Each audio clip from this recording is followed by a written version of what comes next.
शिकू मराठी आनंदाने इयत्ता तिसरी धडा क्रमांक 3 रंगांची मजा। एके दिवशी शुभदा शाळेत चालली होती तेव्हा एक फुलपाखरू तिच्याजवळ आले। आपले कोमल मखमली पंख उडवत ते शुभदाला म्हणाले, शुभदा, आज मी तुला एक गंमत दाखवणार आहे, ये माझ्या मागे। शुभदा फुलपाखराच्या मागे जाऊ लागली। एकदा शाळेत चालत असताना शुभदाला फुलपाखरू भेटलं। ते फुलपाखरू कसं होतं? कोमल मखमली, कोमल म्हणजे नाजूक, मखमली म्हणजे मऊ, असं पंख असलेलं फुलपाखरू शुभदाला म्हणतं, मी एक गंमत दाखवते, तू माझ्याबरोबर चल। शुभदाला घेऊन फुलपाखरू नदीजवळ आले। नदीच्या नितळ पाण्यात निळ्या आभाळाची नक्षी डोलत होती। फुलपाखरू शुभदाला घेऊन नदीजवळ आली। नदीचे पाणी कसं होतं? नितळ। नितळ म्हणजे काय? स्वच्छ। आणि त्या स्वच्छ पाण्यात निळ्या रंगाचे नक्षी, आभाळाची नक्षी, आभाळाची नक्षी म्हणजे आभाळ म्हणजे आकाश, आकाशाची नक्षी ते प्रतिबिंब म्हणून पाण्यात दिसत होते। टेकडीवर विविध रंगी रानफुले वाऱ्याशी खेळत होती। आजूबाजूच्या हिरव्यागार झाडांवर पक्ष्यांची शाळा भरली होती। टेकडीवर कसे रंग होते? रानफुले, विविध रंगाचे रानफुले। रानफुले म्हणजे काय? की जंगलात वाढलेल्या फुले, त्याला रानफुले असे म्हणतात। ते वाऱ्याबरोबर खेळत होते म्हणजे डोलत होते। आजूबाजूला हिरवेगार झाडे होते, त्यांच्यावर पक्ष्यांनी काय केलेली? शाळा भरलेली होती। म्हणजे हिरव्यागार झाडांवर पक्ष्यांचा थवा किंवा पक्ष्यांचा ग्रुप असे तिथे बसलेले होते। आकाशात कापसासारखे पांढरे शुभ्र ढग जमा झाले होते। आकाशात म्हणजे काय? आकाश म्हणजे आभाळ, वरती आपण पाहिलेलं आभाळ म्हणजे आकाश। तिथे पांढऱ्या सारख्या शुभ्र, कापसासारखा, कापूस कसा असतो? पांढरा सफेद असतो, तसे शुभ्र असे ढग जमा झालेले आहे। त्या झाडाला सप्तरंगाचा झोका टांगलेला होता। ते मोहक रंग पाहून शुभदा हरखून गेली। म्हणजे झाडावर कोणता होता? सप्तरंगाचा म्हणजे इंद्रधनुष्याचा झोका बांधलेला आहे असं इमॅजिन केलेले आहे। ते कसं होतं? मोहक होतं। मोहक म्हणजे सुंदर असं होतं। आणि हे बघून शुभदा हरखून गेली म्हणजे तिला खूप आनंद असा झालेला होता। शुभदाला झोक्यावर बसून झोके घ्यावेसे वाटले। घ्यावेसे वाटले म्हणजे इच्छा होणे। पण काय झालं? ती झोक्यावर बसली, पण झोका पुढे जाईना। ती झोक्यावर बसल्यावर झोका पुढे जात नव्हता। का बरं जात नव्हता? तर झोक्याला मागून कोणीतरी ओढत आहे असे तिला वाटले। झोक्याला मागून कोणतरी ओढत आहे असं तिला वाटत होतं। तिने डोळे उघडले तर समोर आई उभी होती। आई म्हणाली, का गं हसते? म्हणजे काय झालं? तिने जेव्हा डोळे उघडले तर तिची आई तिथे होती। म्हणजे हे सगळं काही जे ते सांगत होते, वर्णन करत होते, ते म्हणजे शुभदाला पडलेले सुंदर असे स्वप्न होते। मग शुभदा हसत म्हणाली, मला ना एक गोड स्वप्न पडले। असं काय होतं स्वप्नात? आईने विचारले। थांब दाखवते तुला। शुभदाने तिचे स्वप्न कागदावर रंगवले। आईने ते पाहिले आणि म्हणाली, अरे वा, सुंदर, अगदी तुला आवडणाऱ्या रंगासारखं। म्हणजे तिने जे स्वप्नात जे वर्णन पाहिलेले होतं ते तसंच्या तसं वर्णन तिने चित्राद्वारे माध्यमातून ते काढून दाखवलं। म्हणजे काय? शुभदाला एका निसर्गाचं असं स्वप्न पडलेले होते। अशी ही रंगाची मजा। आणि ह्याच्याबरोबर धड्याचे प्रश्न उत्तरे पण आपण बघूया। एका वाक्यात उत्तरे लिहा। शुभदाला घेऊन फुलपाखरू कुठे गेले? तर शुभदाला घेऊन फुलपाखरू नदीजवळ आले.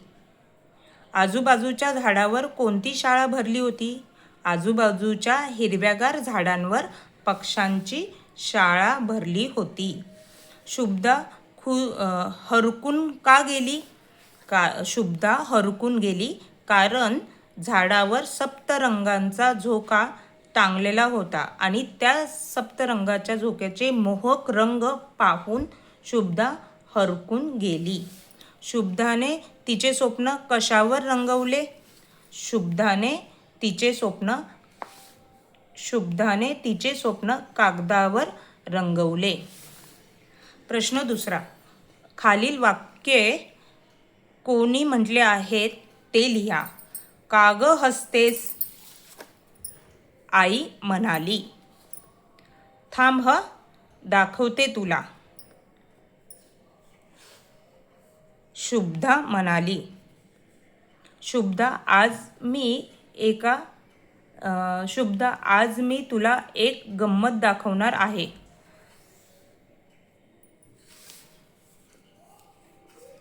फुलपाखरू म्हणाले. शुभदाने तिचे स्वप्न कशावर रंगवले? नाही, असे काय होते स्वप्नात? आई म्हणाली. प्रश्न तिसरा. चौकटी पूर्ण करा. शाळेत जात असलेली शुभदा, कोमल मखमली पंख उडणारे फुलपाखरू, आकाशात पांढरे शुभ्र जमलेले ढग, झाडाला टांगलेला सप्तरंगाचा झोका,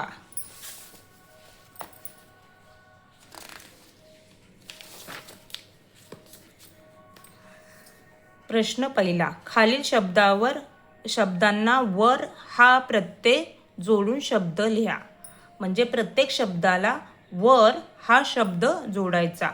उदाहरणार्थ टेकडी, टेकडीवर, पंख, पंखावर, झाड, झाडावर, झोका, झोक्यावर, कागद, कागदावर. प्रश्न दुसरा. रंगांची लपलेली नावे शोधा व वहीत लिहा.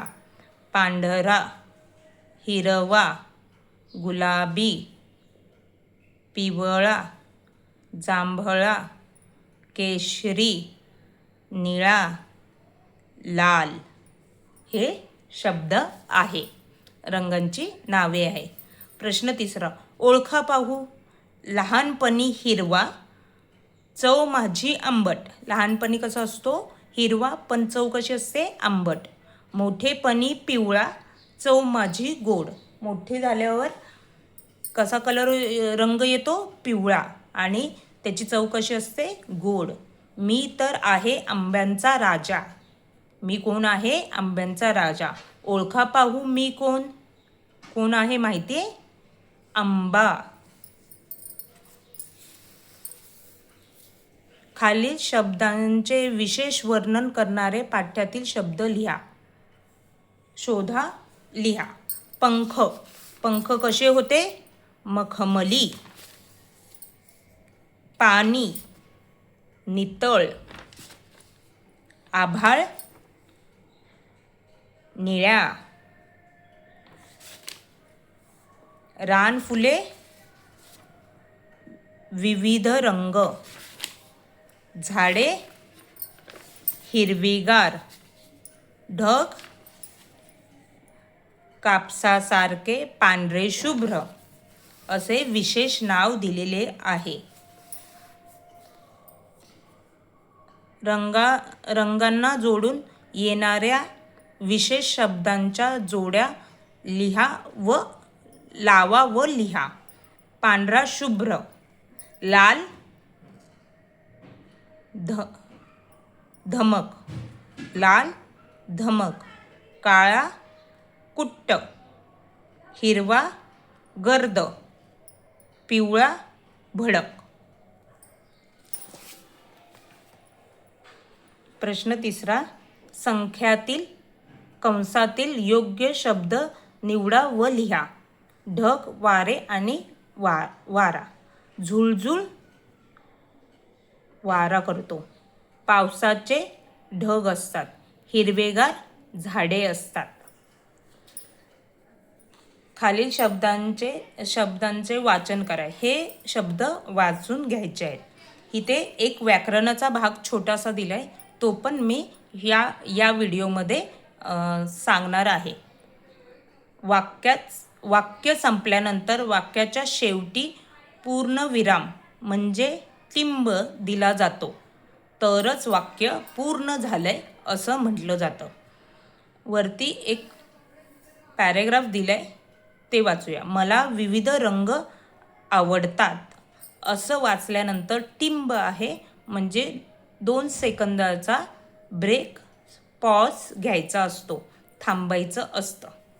माझ्याकडे लाल, निळ्या, हिरव्या व पिवळ्या रंगांची खेळणी आहेत. आमच्या बागेत रंगीत फुले आहेत. त्यावर रंगबिरंगी फुलपाखरू उडतात. अशा विविध रंगांशी खेळायला मला आवडते. म्हणजे जे वाक्य पूर्ण झालं असेल तर शेवटी पूर्णविराम म्हणजे फुल स्टॉप दिला जातो, तरच वाक्य पूर्ण होतं. म्हणजे ह्याचा अर्थ असा होतो की जेव्हा आपण लिहिताना आणि वाचताना व्याकरणाची गरज असते. आणि हा व्हिडिओ इथेच पूर्ण झाला आहे. तिसरा रंगांची मजा हा धडा आणि त्याच्या खालचे प्रश्न आणि व्याकरण हे पूर्ण झालेले आहे. तुम्हाला कसं वाटलं ते मला कमेंट करून सांगा. आणि नंतरची जी कविता आहे ती नंतरच्या व्हिडिओमध्ये मी तुम्हाला पाठवून देईन.